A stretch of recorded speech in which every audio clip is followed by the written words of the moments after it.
کتاب عیبی ندارد اگر حالت خوش نیست. مقدمه. در فرهنگ ما، فرهنگ آمریکایی، شیوه برخورد با سوگ معیوب است. گمان می‌کردم در مورد سوگ بسیار می‌دانم، چرا که حدود 10 دهه می‌شد که روان درمانگر خصوصی بودم. در طول این سالها صدها نفر را معاینه کردم. از کسانی که با مشکلات اعتیاد به مواد مخدر و بیخانمانی گرفته تا کسانی که از 10 سال قبل با آزارهای جسمی و ضربه‌های روحی و افسردگی دست و پنجه نرم کرده بودند. کار من در زمینه آموزش و آگاه سازی نسبت به خشونت جنسی بود و به مردم در مواجهه با بعضی از وحشتناکترین تجارب زندگیشان کمک می‌کردم. تازه‌ترین تحقیقات در مورد دانش عاطفی و انعطاف پذیری را هم مطالعه می‌کردم. من به این مسائل عمیقاً اهمیت می‌دادم و احساس می‌کردم کار ارزشمند و مهمی انجام می‌دهم، تا اینکه در یک روز عادی و زیبای تابستان 2009 غرق شدن شریک زندگیم در آب را تماشا کردم. مت قوی و سرحال و سالم بود. فقط 3 ماه تا تولد 40مین سال زندگیش مانده بود. با توجه به توانایی‌ها و تجربه او، هیچ علتی برای غرق شدنش وجود نداشت. این اتفاق تصادفی و غیرمنتظره بود و جهانم را از هم پاشید. پس از مرگ مت می‌خواستم هر یک از بیماران را فرا بخوانم و به خاطر نادانیم عذرخواهی کنم.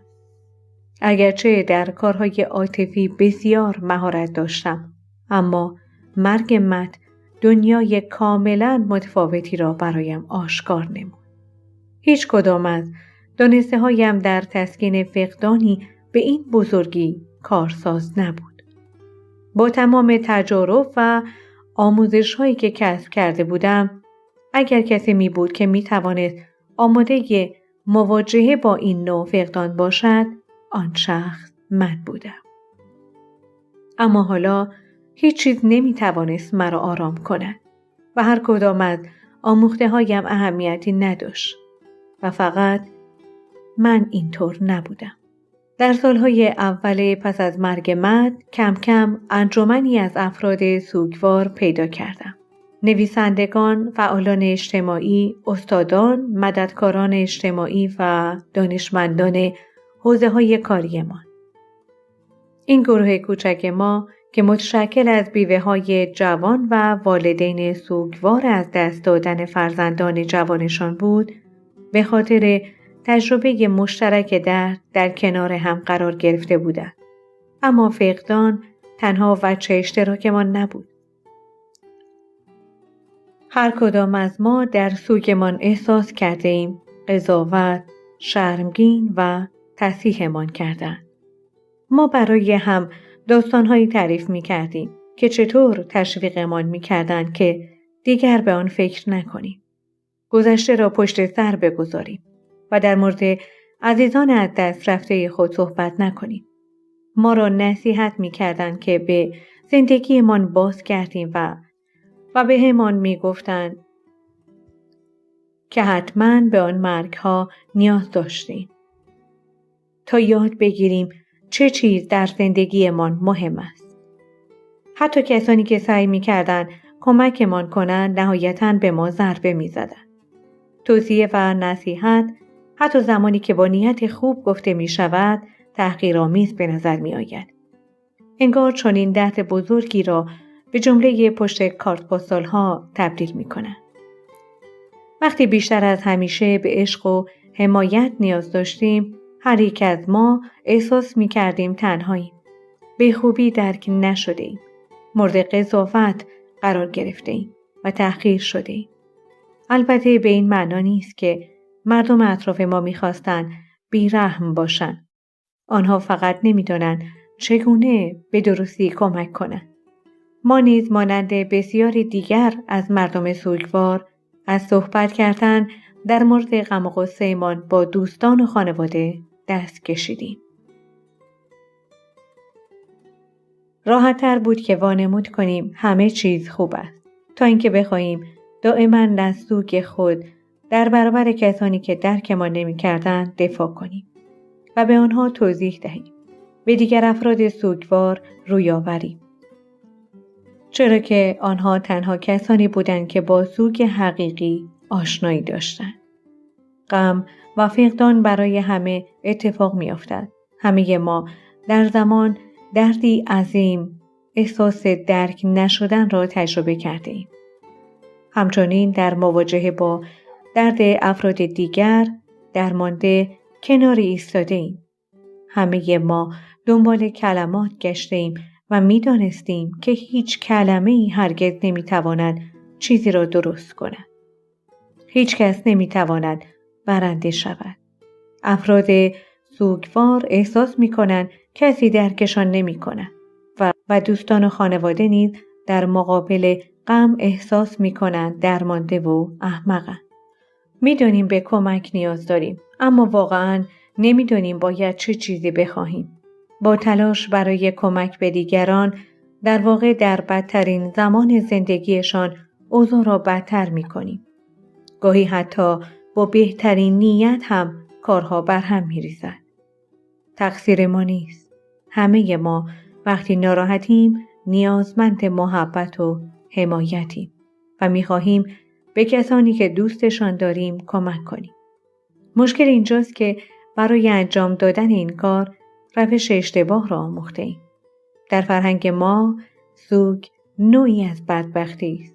احساسات وحشتناک و آشفته‌ای که باید در اسرع وقت مرتب شده و پشت سر گذاشته شود.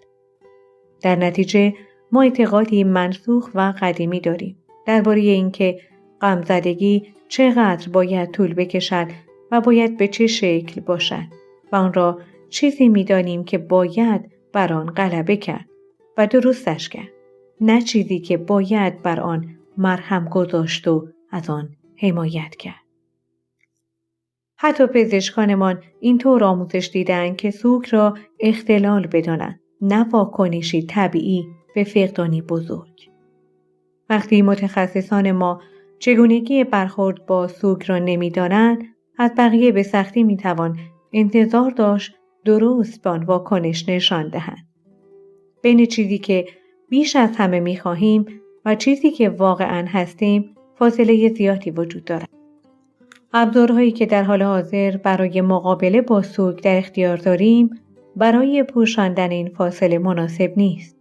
نظرات فرهنگی و حرفه‌ای در مواجهه با سوگ ما را از مراقبت از خود در این شرایط دور نگه می‌دارد و از حمایت کسانی که دوستشان داریم بازمان می‌دارد. حتی بدتر از آن، این نظرات منسوخ بر رنج و عذاب معمولی و طبیعتمان می‌افزاید. راه دیگری وجود دارد. از زمان مرگ من با هزاران نفر از مردم غمزده از طریق وبگاهم کار کردم.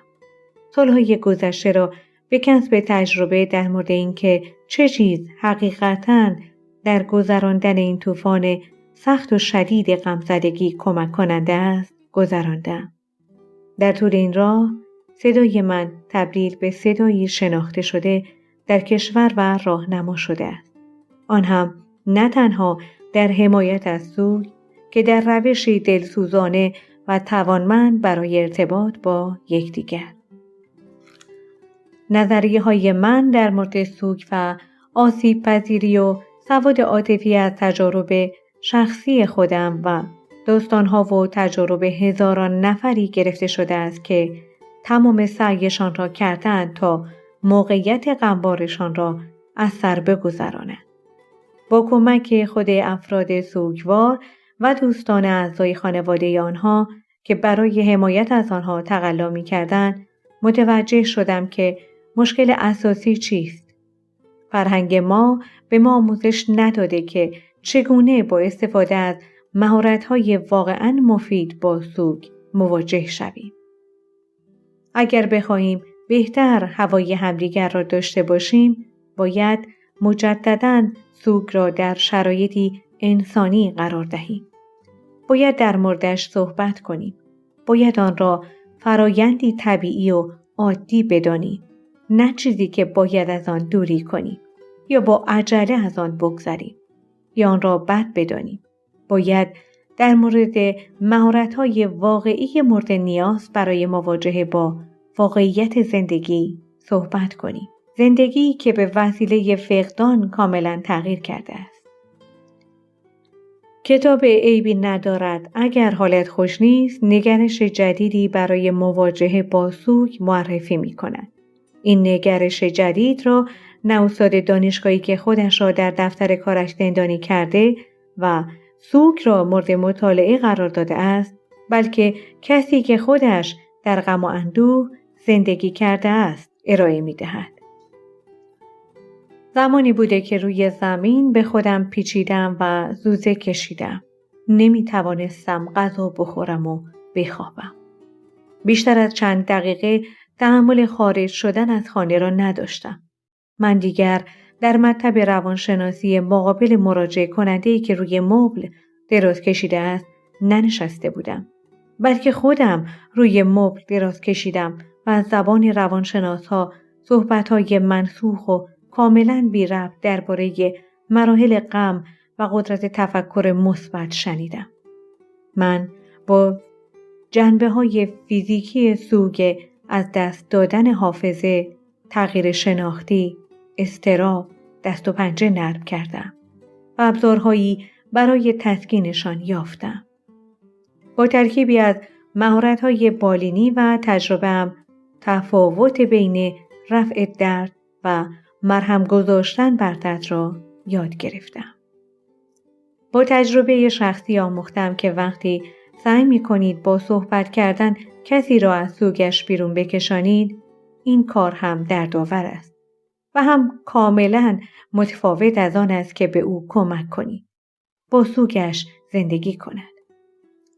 این کتاب مسیری برای بازنگری در رابطه‌مان با سوگ ارائه می‌دهد و خوانندگان را تشویق می‌کند سوگشان را واکنشی طبیعی به مرگ و فقدان ببینند، نه وضعیتی نابجا که نیاز به تغییر دارد. با تغییر تمرکز از سوگ به عنوان مشکلی که باید حل شود، به تجربه‌ای که باید بر آن مرهم گذاشته شود، به خواننده چیزی را می‌دهم که بیش از همه برای خودمان می‌خواهیم: درک، محبت، اعتبار و راه حلی از طریق درد. این کتاب به خوانندگان نشان می‌دهد که چگونه با مهارت و محبت در مدت سوگواریشان زندگی کنند. اما این کتاب فقط برای دردمندان نیست. این کتاب می‌خواهد وضعیت را برای همه بهتر کند. همه ما در مرحله‌ای از زندگی سوگ و فقدان را تجربه خواهیم کرد. همه ما فردی را خواهیم شناخت که با فقدانی بزرگ زندگی می‌کند. فقدان تجربه جهانی است. در دنیایی که می‌گوید سوگواری برای مرگ کسی که دوستش دارید بیماری نیازمند درمان است، این کتاب دیدگاهی متفاوت ارائه می‌دهد و تشویقتان می‌کند در ارتباطتان با عشق، فقدان، دلشکستگی و جامعه تجدید نظر کنید. اگر بتوانیم شروع به درک ماهیت واقعی غم کنیم، می‌توانیم فرهنگ حامی‌تر، دوست داشتنی‌تر و کمک کننده تر داشته باشیم. می‌توانیم آنچه را بیش از همه می‌خواهیم به دست بیاوریم. در زمان نیاز به یکدیگر کمک کنیم و علی‌رغم وحشتی که در زندگیمان فوران می‌کند، احساس کنیم دوستمان دارد و حمایتمان می‌کند. وقتی گفتمانمان را حول سوگ عوض کنیم، وضعیت را برای همه بهتر می‌کنیم. آنچه در همه ما مشترک است، دلیل اصلی وجود این کتاب میل به بهتر عشق ورزیدن است. عشقی به خودمان در میان دردی بزرگ و عشقی به یکدیگر، هنگامی که درد زندگی چنان بزرگ می شود که نگه داشتنش از عهده یک نفر بر نمی آید. این کتاب مهارت‌های لازم برای به واقعیت پیوستن چنین عشقی را ارائه می دهد. ممنون که اینجا هستید که تمایل به خواندن و شنیدن و یاد گرفتن دارید. با هم می توانیم وضعیت را بهتر کنیم. حتی وقتی قادر نباشیم مشکل را کاملاً برطرف کنیم.